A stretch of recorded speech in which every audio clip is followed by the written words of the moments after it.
एक स्टूडेंट का सवाल था, ठीक है, कि बिना स्पर्म के क्या बच्चा पैदा हो जाएगा। ठीक है, तो सवाल था कि बिना स्पर्म के, ठीक है, बिना स्पर्म के, ठीक है, क्या बच्चा पैदा हो जाएगा, बच्चा पैदा हो जाएगा।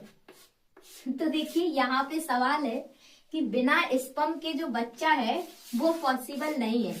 भले ही स्पर्म को आप लैब में से डलवाओ या फिर, ठीक है, या फिर पति पत्नी आपस में संबंध बनाए उसके थ्रू जाए स्पर्म, बट स्पर्म कैसे भी जाए, ठीक है, उसको जाना होगा ओवम के पास, अंडा के पास।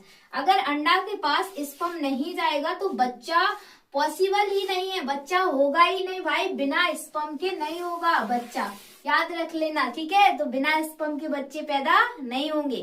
ठीक है, तो ये मत रहिए आप लोग, उनके मन में ये सवाल था कि बहुत सारे लोग संबंध नहीं बनाते हैं, ठीक है, आपस में, ठीक है, पति पत्नी, और उनसे उनका बच्चा हो जाता है भाई, तो उनका बच्चा हो जाता है, मैं मानती हूँ बच्चा होता है बच्चा, बट लोग वो स्पर्म तो डलवाते हैं, ठीक है, वो स्पर्म को डलवाते हैं, बट कुछ महिलाएं आपस में संबंध नहीं बनाती हैं, वो क्या करती हैं, लैब के माध्यम से डायरेक्ट अपने यूट्रस में, जो गर्भाशय होता है ना, यूट्रस होता है, उसमें डायरेक्ट स्पर्म को डलवा लेती हैं, इसलिए बिना संभोग किए उनका बच्चा पैदा हो जाता है, बट भाई स्पर्म के बिना नहीं होता। ठीक है, डलवाएं कैसे, किसी भी माध्यम से डलवाएं, लेकिन स्पर्म होना जरूरी है, तभी बच्चा पैदा होगा। समझ में आ गया? तो ये मत सोचना कि बच्चा बिना स्पर्म के पैदा होता है, नहीं, टेक्निक मेथड कोई सी हो सकती है, बट स्पर्म जरूरी है। ठीक है।